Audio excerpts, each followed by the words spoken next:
বৈষম্যবিরোধী ছাত্র আন্দোলনের আহ্বায়ক হাসনাত আবদুল্লাহর ফেসবুক পোস্টে মন্তব্য করে তাদের বিচার চেয়েছেন নিষিদ্ধ সংগঠন ছাত্রলীগের সাবেক সাধারণ সম্পাদক গোলাম রব্বানী। জবাবে হাসনাত আবদুল্লাহ লিখেছেন, দেশে আসেন, দেশে এসে বিচার করেন, হেডম থাকলে আসেন। হাসনাতের এই মন্তব্যের কোনো জবাব দেননি গোলাম রব্বানী।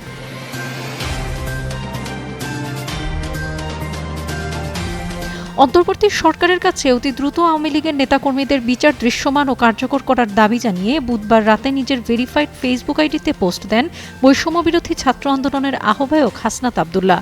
তিনি লেখেন, রন্ধ্রে রন্ধ্রে সুশীলতা দিন শেষে আমাদের কাল হয়ে দাঁড়িয়েছে। বিপ্লব পরবর্তী সময়ে সিরিয়ায় যে পরিস্থিতিতে মাত্র ৩ দিনেই আসাদ সরকারের ৩৫ জন কর্মকর্তার মৃত্যুদণ্ড কার্যকর করা হয়েছে, ঠিক সেই পরিস্থিতিতে জুলাই গণঅভ্যুত্থান সফল হওয়ার ৫ মাস পেরিয়ে গেলেও ফ্যাসিস্ট হাসিনার ঘনিষ্ঠ এবং ফ্যাসিবাদীদের মদতদাতা একজন নেতাকর্মীরও বিচার কার্যকর করা হয়নি।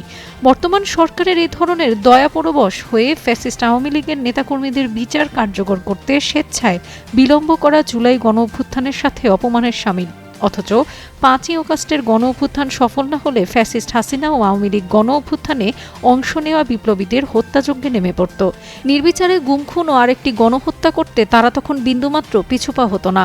গণঅভ্যুত্থানে অংশগ্রহণকারী শত শত মানুষের গলায় পড়ত ফাঁসির দড়ি, ক্রসফায়ারে মারা পড়ত অগণিত ফ্যাসিবাদ বিরোধী মানুষ। আয়নাঘরের অন্ধকারে ঠাঁই হতো হাজার হাজার ছাত্র জনতার। সারা দেশে তখন নেমে আসত নিরপরাধ জনমানুষের শোকের কালো ছায়া।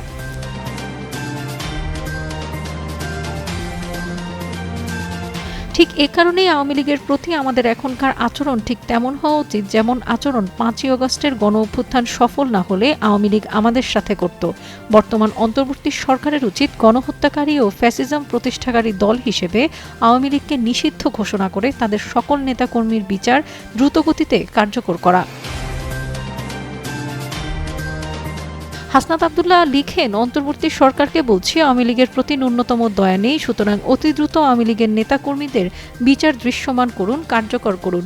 পুনরাবৃত্তি করছি, আওয়ামী লীগের প্রতি আমাদের আচরণ ঠিক তেমন হবে যেমন আওয়ামী লীগের আচরণ আমাদের প্রতি ৫ই অগাস্ট না হলে হতো। এরই মধ্যে পোস্টে ১৬,০০০ মন্তব্য করা হয়েছে, শেয়ার হয়েছে ৫,৭০০ বারের বেশি। ওই পোস্টে মন্তব্য করেছেন ছাত্রলীগ থেকে সরিয়ে দেওয়া সাবেক সাধারণ সম্পাদক গোলাম রব্বানী। হাসনাতের উদ্দেশ্যে তিনি লেখেন, মেটিকুলাসলি ডিজাইনড ষড়যন্ত্রের অবিচ্ছেদ্য অংশ হিসেবে দেশকে পাকি বীর্যের উত্তরাধিকারদের হাতে তুলে দিয়ে চরম অরাজকতা, নিরাপত্তাহীনতায় ঠেলে দেওয়ার জন্য সবার আগে তোমাদের বিচার করা জরুরি। তার মন্তব্যের জবাব দিয়ে দেশে এসে বিচার করার আহ্বান জানিয়েছেন হাসনাত আবদুল্লাহ। রব্বানীর মন্তব্যে ৮,৯০০-র বেশি রিয়েক্ট পড়েছে। হাসনাতের মন্তব্যে ৭,২০০-র বেশি রিয়েক্ট পড়েছে। হাসনাত ও রব্বানীর মন্তব্যের নিচে তাদের অনুসারীরা ৪,০০০-এরও বেশি মন্তব্য করেছেন। ক্রমান্বয়ে এই সংখ্যা বাড়ছে। ডেস্ক রিপোর্ট, তরঙ্গ নিউজ।